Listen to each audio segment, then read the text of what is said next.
Search! Aegis Wall! Chom's Touch! Summon Running Ally!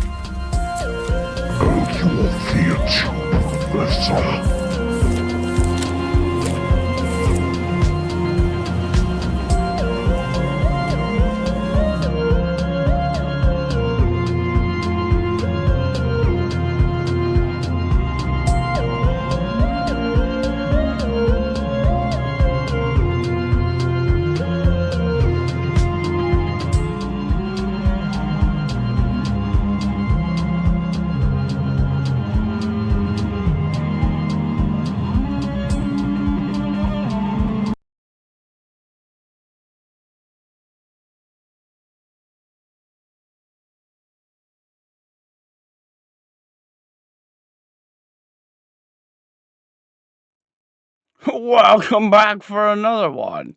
Thank you guys for joining me.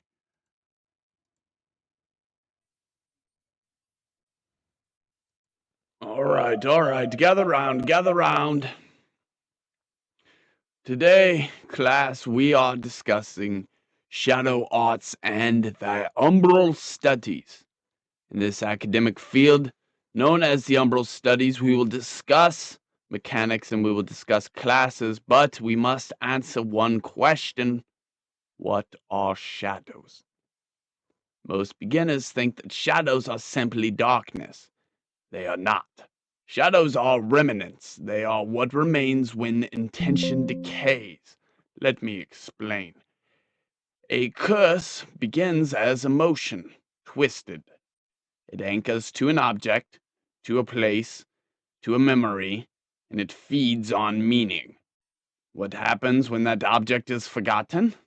When its purpose fades, when its name is no longer spoken, the curse does not disappear, it changes. When intention leaves a cursed object long enough, the curse detaches from identity and it becomes power without direction, mana without form, negative energy bleeding into the world, calling to be remembered, calling to be used. That is the birth of a shadow. Shadows are like ghosts, but they are not spirits of the dead. They are the afterimage of corrupted intention. They lurk where loneliness lingers, where hurt festers, where isolation creates openings, because like curses they attach, but shadows do not simply afflict, they consume. Now here is what becomes dangerous. When someone approaches a forgotten cursed object, one that has become a shadow's source, the closer they get, the more energy recognizes opportunity. If they are weak of will, they are cursed. If they fall to it, if they die, they do not pass on. Their spirit cannot move forward. Their ki, their life force, dissolves, and only mana remains. Over time, even identity fades. No name, face, nor memory, just shadow, forgotten, just like the object that created them. That shadow then begins to wander, searching, not for revenge, not for justice, for attachment. It seeks a body to cling to, because if a shadow successfully anchors to living flesh long enough, it becomes something else. It becomes a void entity, for you common folk, a demon, a being who understands territory, a being who plants cursed object deliberately, because more cursed object means more forgotten anchors, more shadows, more potential void entities, expansion of territory, expansion of army. This is how corruption spreads. Not through invasion, through neglect. Now, this is where I must tell you we are touching into the umbral studies. Shadow arts is the practice of manipulating that shadow energy. Umbral studies is the academic pursuit of understanding why it behaves this way. Why does shadow seek attachment? Why does it replicate through curse? Why does it attempt expansion? For 20 years, scholars have studied this.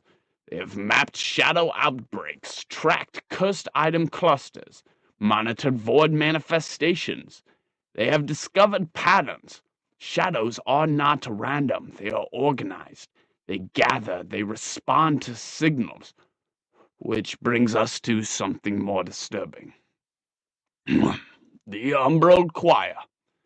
The name emerged from fragmented research, multiple void entities across separate territories acting in synchronology, planting cursed items in coordinated waves, triggering shadow blooms simultaneously, like voices harmonizing like a chorus. Thus, the Umbral Choir. To this day, after 2 decades of investigation, no one knows what the choir truly is. Is it a singular consciousness, a hive, a ritual, a summoning? No confirmed answers exist, and this is uncertainty that makes the Umbral Choir studies necessary. Now, let us bring back the playable magic of shadow arts as a discipline into not being inherently evil.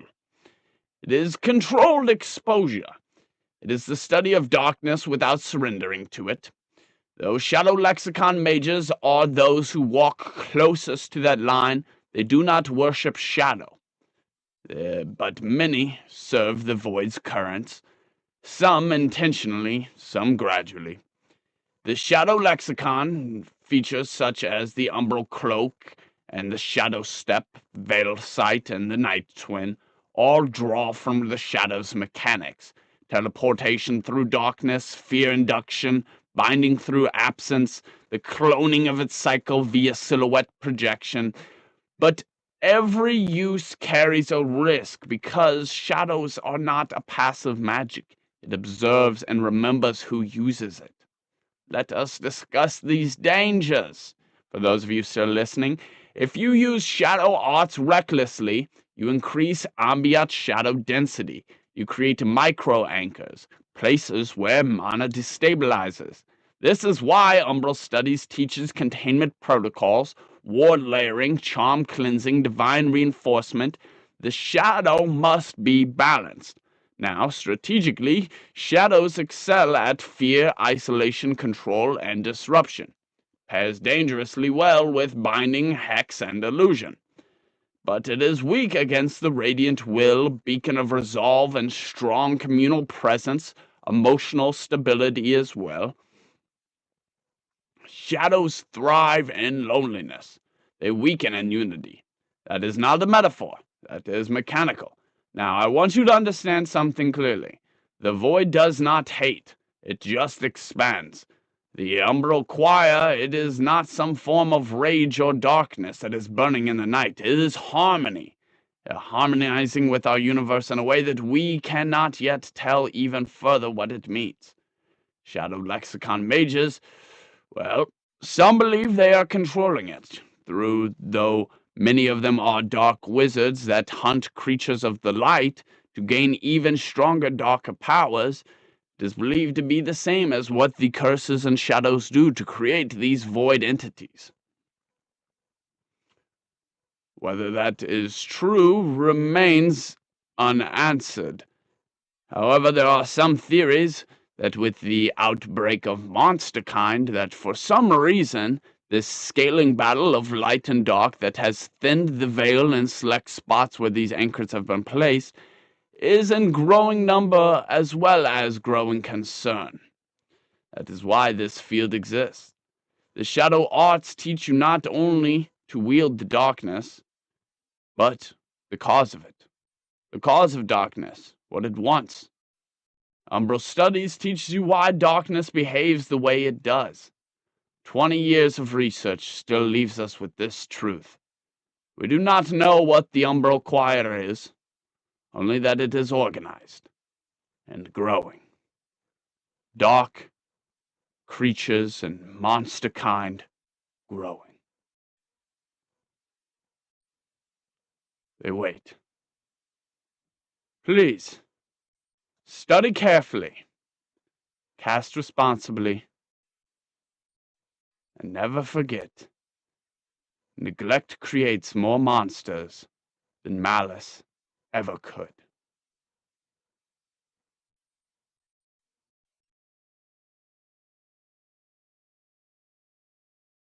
Thank you for joining us for another class.